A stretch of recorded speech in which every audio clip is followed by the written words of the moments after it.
বিরতির পর আবারও স্বাগত। এবার চোখ রাখবো 51 পিঠের এক পিঠ উদয়পুর মাতাবাড়ি এলাকায়। বিয়ের 1 বছরও হয়নি, এর মধ্যেই মর্মান্তিক মৃত্যু এক ব্যক্তির। ঘটনা মাতাবাড়ি এলাকায়। জানা যায় মৃত ব্যক্তির নাম দীপঙ্কর পাল, বয়স 35 বছর। মৃত দীপঙ্কর পালের স্ত্রী জানায় শ্বশুর রতন পাল ও শাশুড়ি অষ্টমী পাল তাদের সঙ্গে থাকতে বারণ করেছে, কিন্তু তারপরও শ্বশুর শাশুড়ির সঙ্গেই এক বাড়িতেই থাকে তারা। যৌতুক নিয়েও বাধে ঝামেলা। শাশুড়ি অষ্টমী পাল ওই যৌতুক নিয়ে প্রায় সময় ওই বধূকে অর্থাৎ দীপঙ্কর পালের স্ত্রীকে প্রতিনিয়তই বলেন বিয়েতে কিছুই দেওয়া হয়নি, এমনটাই অভিযোগ। এসব সহ্য করতে না পেরে এই পদক্ষেপ নেয় দীপঙ্কর পাল, এমনটাই জানান দীপঙ্কর পালের স্ত্রী। চলুন শুনে নেই এই বিষয়ে দীপঙ্কর পালের স্ত্রীর বক্তব্য।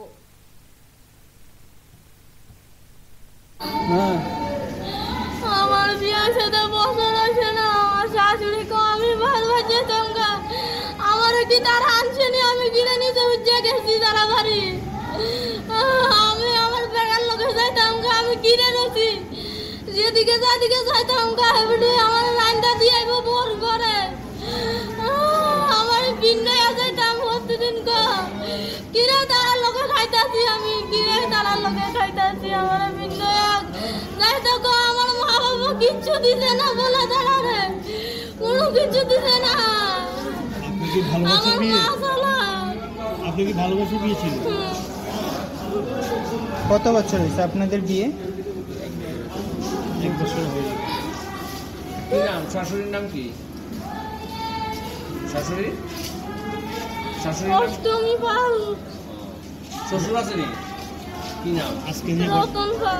যে ঘটনাটা হয়েছে এটার কারণটা কি? মেইন কারণ কি? কি কারণে? মেইন কারণ আমার কষ্ট দেয় তারা, আমার হাজবেন্ড এটা সহ্য করতে পারছে না।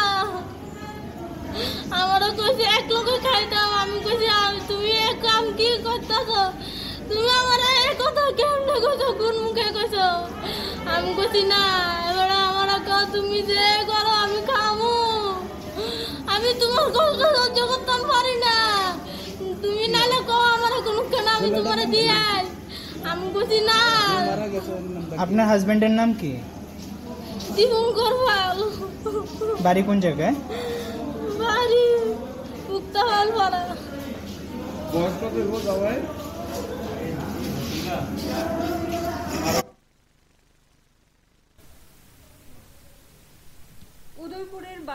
উদয়পুরের মাতাবাড়ির এলাকার বাসিন্দা দীপঙ্কর পালের মর্মান্তিক মৃত্যুতে দীপঙ্কর পালের শাশুড়ি অর্থাৎ দীপঙ্কর পালের স্ত্রীর মা জানান মেয়ের জামাই ভালো হলেও শাশুড়ি অষ্টমী পাল প্রায়শই ঝামেলা করত, কখনো যৌতুক নিয়ে, কখনো বা একসাথে থাকা নিয়ে। তাদেরকে একেবারে আলাদা থাকার জন্য বলা হয়েছে প্রায়শই, এমনটাই ওনার মেয়ে ওনাকে জানায়। এবং এ নিয়ে দীপঙ্কর পালের এই যে মর্মান্তিক মৃত্যু, এটিকে নিয়ে পুরো পরিবার সহ দীপঙ্কর পালের স্ত্রী ও পুরো পরিবার কান্নায় ভেঙে পড়ে। চলো শুনে নেব দীপঙ্কর পালের শাশুড়ির বক্তব্য। ঘটনাটা আমি গোতারি লাগো বিয়ে করছে ও মা, আমি জামাই তোমরা জামাইরে কইছে তুমি বাইরে যাইতো গই, লগে বলে দিও বলে বাইরে যাইতো গই। ও জিয়ে জামাই তো কেন্দ্র মে যাই আজি টাকাই লাইছে, বিয়ে তো কইতো না গো। মেয়ের কত বছর হয়েছে বিয়ে দিছে? মেয়ে বিয়ে দিছে 3 মাস হয়েছে গো। আমার মাইয়া 16 বছর হয়েছে, নাইনে উঠছে।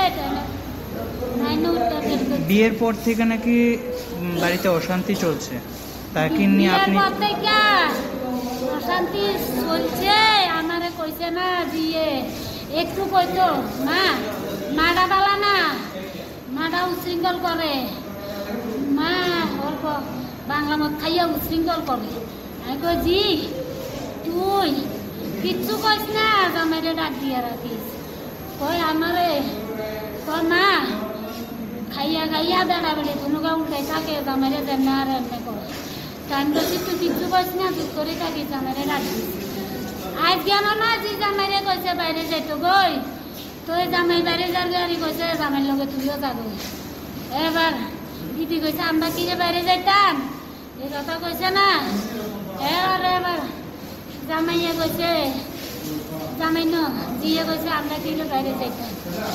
তো জামাই মনের আবার বাগানে যাইয়া খাইয়া লাইছে গো জিয়ে তো করতাম শাশুড়িটা এত ঘর শাশুড়ি বাংলা মত খাইয়া বলো উল্টাইতো। শাশুড়িটার নাম কি? হ্যাঁ শাশুড়ির নাম কি? শাশুড়ির নাম টাম জানি না। শ্বশুরের নাম হয়েছে রতন পাল। কিটা রতন পাল। বাড়ি কোন জায়গায়? বাড়ি সিমসিমে।